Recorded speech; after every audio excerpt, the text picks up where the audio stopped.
We are grateful to Pope Francis for instituting the World Day of the Poor. This Sunday for the Poor reminds us every year of our commitment to the poor.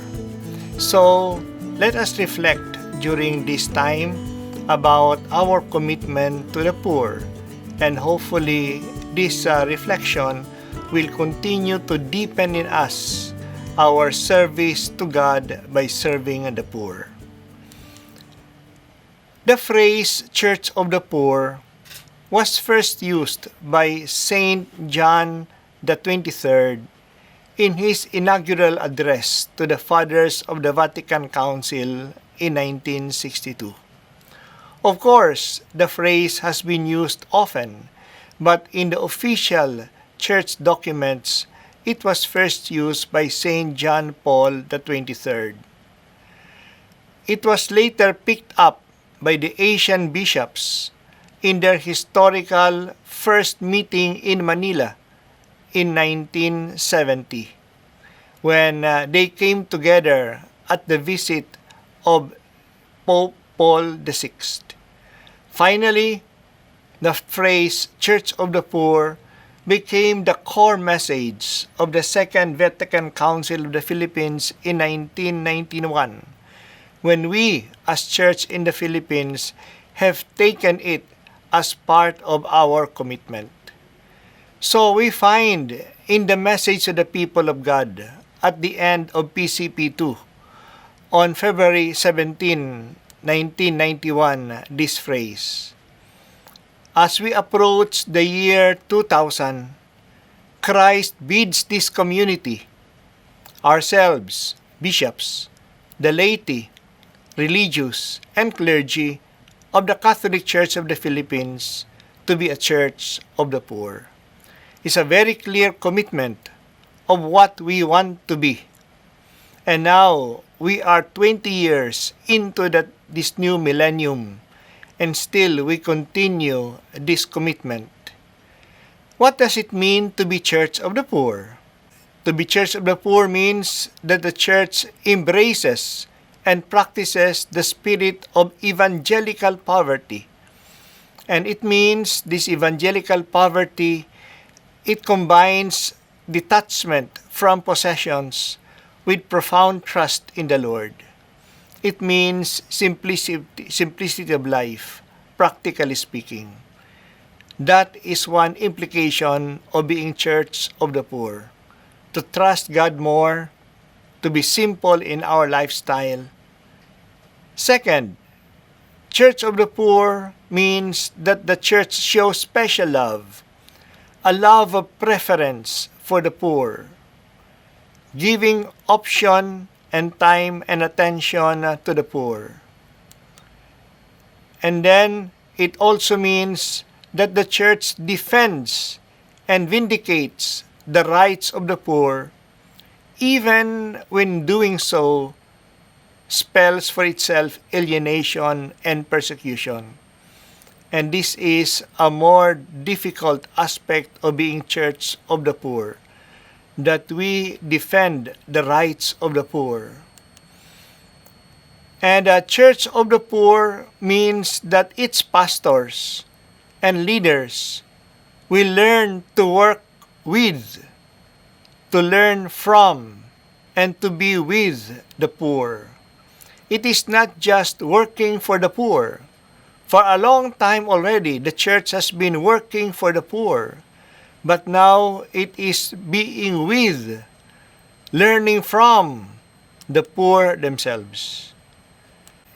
In the Old Testament, the subject of the poor is the second most prominent theme after idolatry. So many texts in the Old Testament condemn idolatry. And the second subject matter that many of the prophets speak about is helping the poor and oppressing the poor. In the New Testament, 1 out of every 16 verses is about the poor. In the Gospels, 1 in every 10 verses. in the letter of James, 1 in every 5 verses. This shows us the importance that the New Testament places on the subject of the poor. Our biblical data tells us that God is on the side of the poor. And that's very clear in the Bible, the Old and the New Testament. What does it mean that God is on the side of the poor? First, that God is on the side of the poor not because they are more virtuous than the rich. That is not so. Because we know from experience that there can also be poor people who take advantage of their fellow human beings. God is on the side of the poor because they are defenseless and have nobody to take their cause. That's why God takes their cause, because they need someone to defend them. Second, God is on the side of the poor is a challenge to our stance as believers in God. Those who believe in the God of the covenant should be where God is, namely on the side of the poor. We cannot believe in the God who is on the side of the poor and not be on the side of the poor. That would be a contradiction. And thirdly, the phrase that God is on the side of the poor means that God's being on the side of the poor is not to be understood as being against all non-poor. God's concern is ultimately for the whole human family. He shows His concern first and foremost where humanity is most endangered. And from that place, God then saves the whole of mankind. So God is for all humanity, saving first those who are most vulnerable, and that is the poor. God's being on the side of the poor is not to be understood as being therefore against the non-poor. The biblical message on God being on the side of the poor cannot be translated into terms of class struggle. The idea of class struggle came only with Marx. And it's a late idea because God's concern is ultimately for the whole of humanity and not only for one part of humanity. And in the Bible, the poor are weak because they are precisely left alone. They stand by themselves.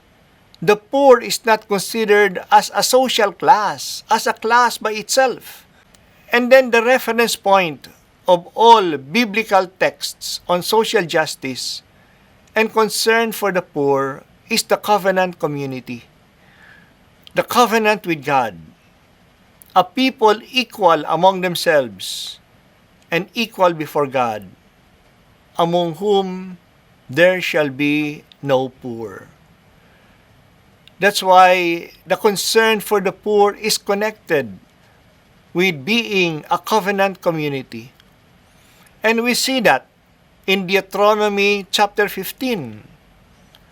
Since the Lord your God will bless you abundantly in the land of the Lord your God will give you to possess as a heritage, there shall be no one of you in need. That is the dream that God is giving them this land so that there should be no one in need. Yet, in the very same chapter of Deuteronomy 15, a few verses later, we read, when you give generously, not with a stingy heart, for that the Lord your God will bless you in all your works and undertakings. The land will never lack for needy persons. That is why I command you, open your hand freely to your poor and to your needy kin in the land. So a few verses earlier, he says that in this land there will be no poor among you. And then later on he says, you should always be generous because there will be no lack of needy person in the land. You will have opportunity to care for them. So this balance between the two, the dream of having no poor and the reality that there will always be the poor that you can help to make you generous. And that same idea of having always the poor that you can help has also been given by the Lord Jesus Himself. And this is the story of the washing of the feet of Jesus. Let us take the version of Mark, chapter 14, verse 3 to 8. When Jesus was in Bethany reclining at table in the house of Simon the leper, a woman came with an alabaster jar of perfumed oil, costly, genuine spikenard. She broke the alabaster jar and poured it on his head. There were some who were indignant. Why has there been this waste of perfumed oil? It could have been sold for more than 300 days' wages and the money given to the poor. They were infuriated with her. Jesus said, "Let her alone. Why do you make trouble for her? She has done a good thing for me. The poor you will always have with you, and whenever you wish, you can do good to them. But you will not always have me. She has done what she could. She has anticipated anointing my body for burial." So here we see that although work for the poor is important, yet there is another thing that is more important. That is caring for the Lord, attending to Him. For the poor, there is always an opportunity to take care of them. But here is a unique opportunity that the woman did in preparing for the burial of the Lord. So, while working for the poor is important for us, it is a mandate for us, yet it should not also be another idol that we do without regard for the Lord. We cannot separate our work for the poor with our care for the Lord Himself. The biblical message about poverty is that poverty is to be opposed, and its main causes, injustice and oppression, have to be counteracted. This calls for unrelenting call for justice, unrelenting work for justice. If we really work for the poor, we should oppose situations, policies that would oppress the poor. So we should work against injustices. And there is this present-day realization that poverty is a structural problem. Transforming structures that perpetuate poverty by consciousness raising and political action is important. Poverty does not just happen, but somehow there are structures in society that make this happen. And we see this in pictures like this. There is a great contrast between the rich and the poor. And this is a daily happening that comes to us. This contrast between the rich and the poor. And by analyzing our own situation, we see the great inequality in the Philippines between the rich and the poor. 2 out of 10 Filipino families earn half of the total family income. 2 out of 10. The 2 families are as rich as the 8 other Filipino families. They eat up most of the income. We see this in so many other graphs. The big divide. So the problem is not lack of resources. The problem is the lack of just distribution of resources. There are some policies in society, some laws that keep this inequality happening in our country. That's why there is this work for justice. So option for the poor is opting for the struggles of the poor, working in solidarity with them, and associating with them as the protagonists of history. Protagonists of history, because only the poor can come up with situations that would protect them.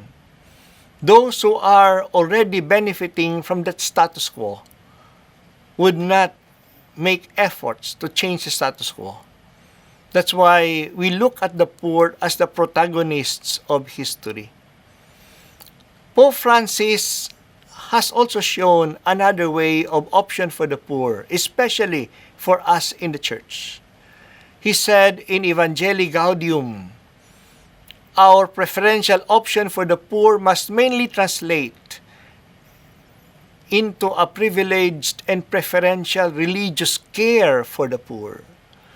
This is why we are asking that our services should be without pay, so that the poor can take advantage of them. So we give special care for the poor without burdening them. This is part of our preferential option for the poor. There are different strategies for overcoming poverty. In general, there are 3 strategies. The first strategy is our works of mercy.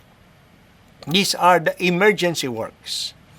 Like the typhoon came, so many people are now in dire need, so we come and give them emergency aid. We give them food, we give them clothing, because that is their situation.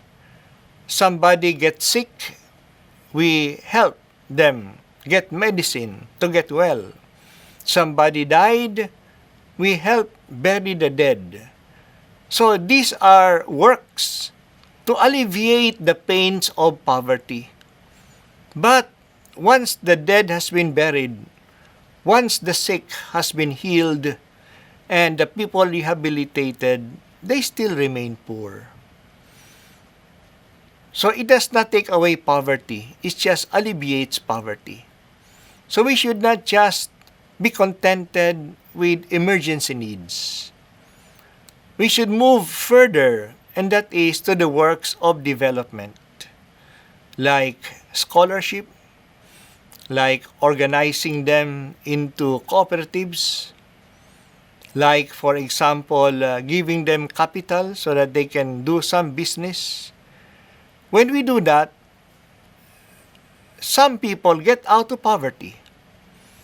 Maybe those who have studied, we have 10 scholars. After several years, those 10 scholars are able to work and uplift their family. The poor has been reduced by 10. We give capital to 50 families. 50 have gotten out of poverty.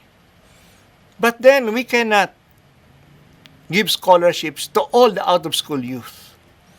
We cannot give housing to all who are homeless.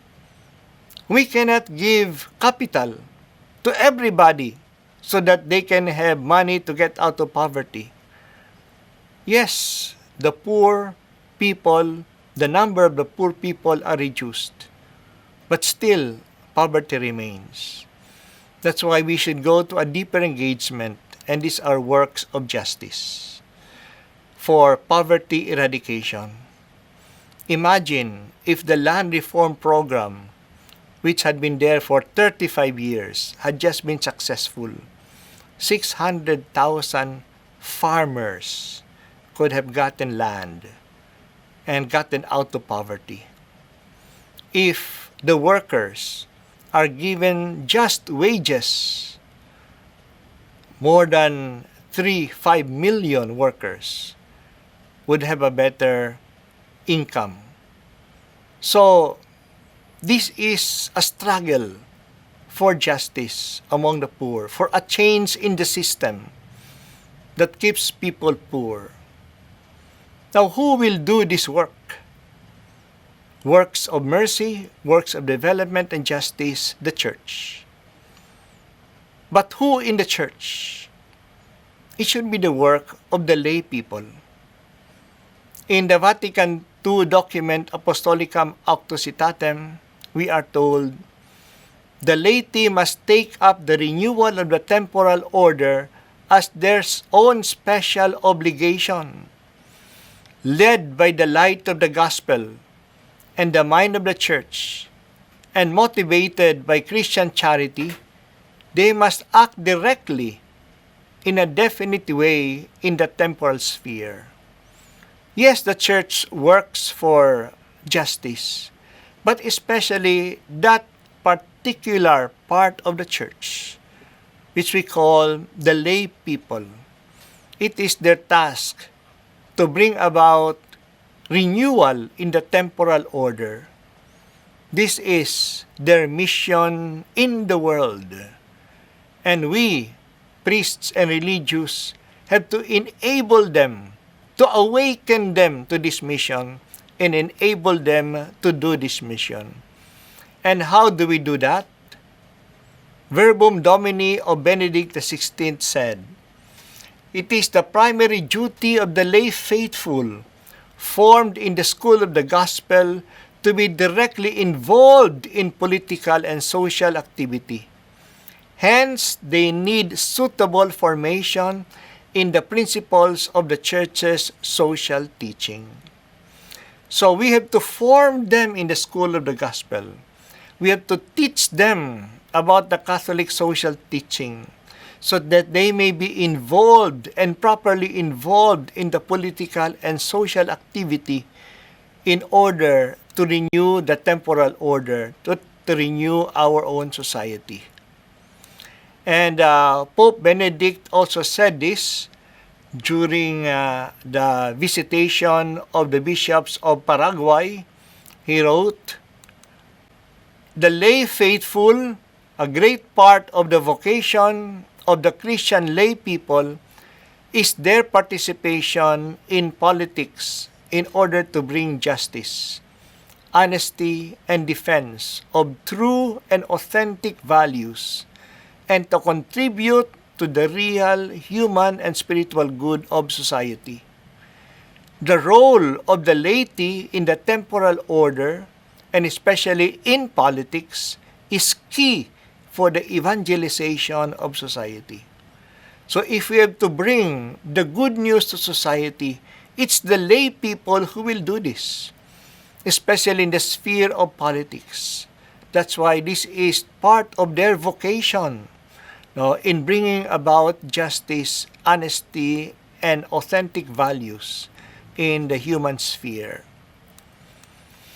And Pope John Paul II wrote in Christi Fidelis Laici, the lay faithful must bear witness to those human and gospel values that are intimately connected with political activity itself, such as liberty and justice, solidarity, faithful and unselfish dedication to the good of all, and a simple lifestyle, and a preferential love for the poor and the least. So, if we have to work for the poor, one way that we have to do this, especially for us, priests and religious, is to help the lay people to do their work, especially in the sphere of politics, business, and the social aspect of life, to bring about a renewal that the poor can be attended to and given a chance. Pope Francis evaluated the lay involvement in the church in Evangelii Gaudium. He said, even if many are now involved in the lay ministries, this involvement is not reflected in a greater penetration of Christian values in the social, political, and economic sectors. It often remains tied to tasks within the church, without a real commitment to applying the gospel to the transformation of society. Yes, there are now many lay people involved in the works of the church, but many of the works of the church in which they are involved are more works ad intra, within the church, but not yet works that would apply the gospel to the transformation of society. And he was more clear in the recent document Christus Vivit when he said, this is even more serious if people think of the lay vocation simply as a form of service inside the church, serving as lectors, acolytes, catechists, and so forth. They forget that the lay vocation is directed above all to charity within the family and to social and political charity. It is a concrete and faith-based commitment to the building of a new society. It involves living in the midst of society and the world in order to bring the gospel everywhere, to work for the growth of peace, harmony, justice, human rights, and mercy, and thus for the extension of God's kingdom in this world. So, the Pope was very blunt in saying that the work of the laity is not just within the church. Yes, we would need some to sing in the church, to act as lectors, to act as catechists, but the main lay vocation is charity in the home and charity in society, especially in the political, social, economic sphere. They should bring about the good news of salvation to the world because they are active in the world. They are found in the world. That's why they work and to bring the good news in the world. This is a big challenge to our lay faithful. Only the closeness in Fratelli Tutti, the latest document of the Pope, we are told, only the closeness that makes us friends can enable us to appreciate deeply the values of the poor today, their legitimate desires, and their own manner of living the faith. The option for the poor should lead us to friendship with the poor. So it's not only giving something to the poor, but friendship with the poor, social friendship, as the document would say. And by being close to them as friends, we appreciate their legitimate desires. We appreciate their faith. And we're able to see how good also they want their life to be in this world and in the world to come.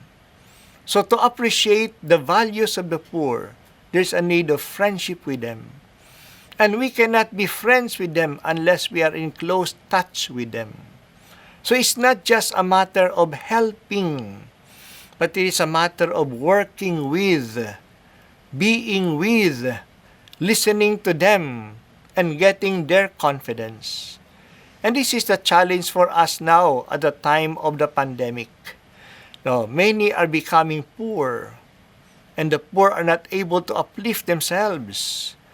In order to help them, it's not just giving them something, but also taking time, finding opportunities that we can create friendships with them. This is not easy because there is always that bias that we carry, that if we become friends of the poor, they take advantage of us. But it's not so. They have their own dignity. We have always to dialogue with them in order that we may know them and help them in their situation. So this is the challenge for us now, especially in this time of the pandemic, that we find ways and means that we can help the poor. And this is part of our Christian mandate. This is part of the teachings of the Bible, and especially with Pope Francis now and all the recent popes. This is part of the commitment of the Church in our work today.